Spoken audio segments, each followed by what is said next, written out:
Hello दोस्तों, आज मैं 2010 में रिलीज हुई horror film don't be afraid of the dark को एक्सप्लेन करने जा रही हूँ, जिसको डायरेक्ट किया है comic book artist Troy Nixon ने और इसकी IMDb रेटिंग है 5.6 आउट ऑफ 10। आप लोग मुझे फेसबुक एंड इंस्टाग्राम में भी फॉलो कर सकते हैं, लिंक आपको डिस्क्रिप्शन में मिल जाएगा। तो अब बिना किसी देरी के चलते हैं सीधा कहानी की तरफ।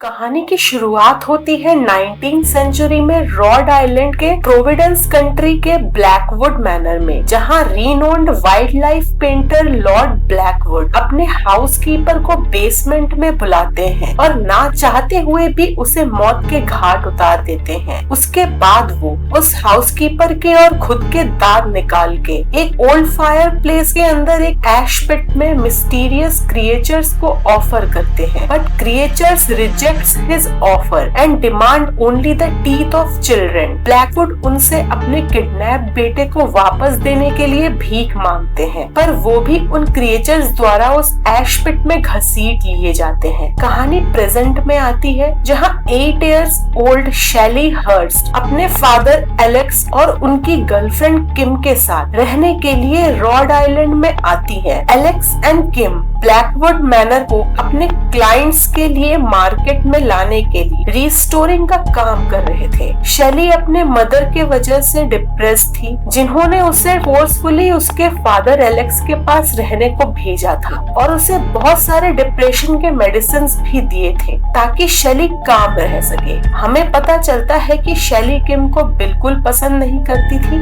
एज उसे लगता था कि किम ने उसके मॉम का प्लेस ले लिया है। नेक्स्ट डे शैली गार्डन में घूमते हुए एक बेसमेंट फाइंड करती है, पर मिस्टर हैरिस, जो कि एक वर्कर थे ब्लैकवुड मैनर में, उसे रोकते हैं वहां देखने से। पर किम और एलेक्स वहां आते हैं और शैली उन्हें बेसमेंट के बारे में बताती है। वो लोग मैनर के अंदर से बेसमेंट का रास्ता ढूंढ निकालते हैं। शैली के उस ऐश पिट के पास जाते ही वो क्रिएचर्स जाग जाते हैं। नेक्स्ट डे शैली उन क्रिएचर्स को उसका नाम पुकारते हुए सुनती है और उस ऐश पिट तक पहुंचती है, आवाज का पीछा करते हुए। उस ऐश पिट के ऊपर बी अफ्रेड लिखा हुआ था। वो फायर प्लेस को ओपन करती है, जहां उसे उस ओल्ड हाउसकीपर के दांत मिलते हैं। शैली उनमें से कुछ दांत अपने पास रख लेती है। वो क्रिएचर्स एलेक्स का रेजर चुराकर किम के कपड़े फाड़ देते हैं, जिसके लिए एलेक्स शैली को ब्लेम करता है। एलेक्स को शैली के पिलो के नीचे से 19th सेंचुरी का एक सिल्वर कॉइन मिलता है, जो कि उस दांत के बदले क्रिएचर्स ने वहां रखा था। शैली अपने फादर के बिहेवियर से परेशान होती है और वो बेसमेंट में उन क्रिएचर्स के पास बात करने जाती है। वो क्रिएचर्स शैली के प्रॉब्लम का फायदा उठाते हैं और उसे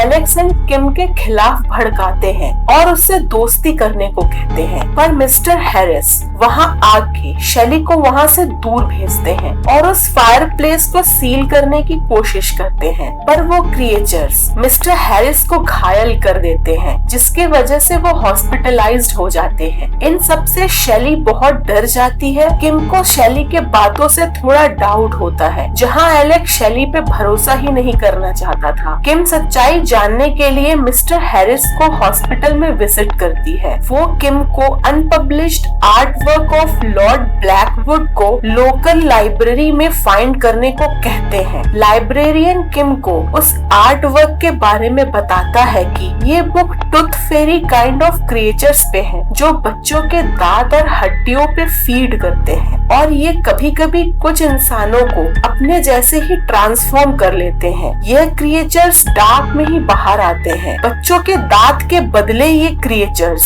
सिल्वर कॉइन्स दे के जाते हैं और ये क्रिएचर्स जब भी गहराई से निकलते हैं, उन्हें एक जान लेनी ही होती है अपने प्रेजेंस को बरकरार रखने के लिए। मीनवाइल शैली पे बाथरूम में क्रिएचर्स हमला करते हैं, पर मेड एंड वर्कर्स के वहां आके लाइट ऑन करने के वजह से वो वहाँ से भाग जाते हैं। किम को ब्लैकवुड द्वारा बनाई गई एक पेंटिंग मिलती है जिसमें उन क्रिएचर्स द्वारा उनके बेटे को किडनैप करना दर्शाया था। शेली मैनर छोड़ के चली जाती है पर एलेक्स एंड किम उसे वापस लाते हैं। एलेक्स उस रात को अपने क्लाइंट्स को मैनर में इनवाइट करता है फॉर डिनर। मीनवाइल शेली किम को उन क्रिएचर्स के प्रेजेंस के बारे में बताती है। किम शेली को एक कैमरा देती है ताकि वो एविडेंस के रूप में उन क्रिएचर्स की तस्वीर ले सके और कैमरे के फ्लैशलाइट से क्रिएचर शेली से दूर रह सके। डिनर के टाइम वो क्रिएचर शेली को फोर्स करते हैं लाइब्रेरी में जाने के लिए और शेली पर लाइब्रेरी में फिर से हमला करते हैं। शेली उन क्रिएचर्स को अपने कैमरे के फ्लैशलाइट से दूर रखती है और उनकी तस्वीरें भी लेती है। उनमें से एक क्रिएचर को शेली मार भी देती है। एलेक्स को भी ये सब देख के शेली पे यकीन हो जाता है। एलेक्स एंड किम शेली के साथ घर से भागने की कोशिश करते हैं पर वो क्रिएचर्स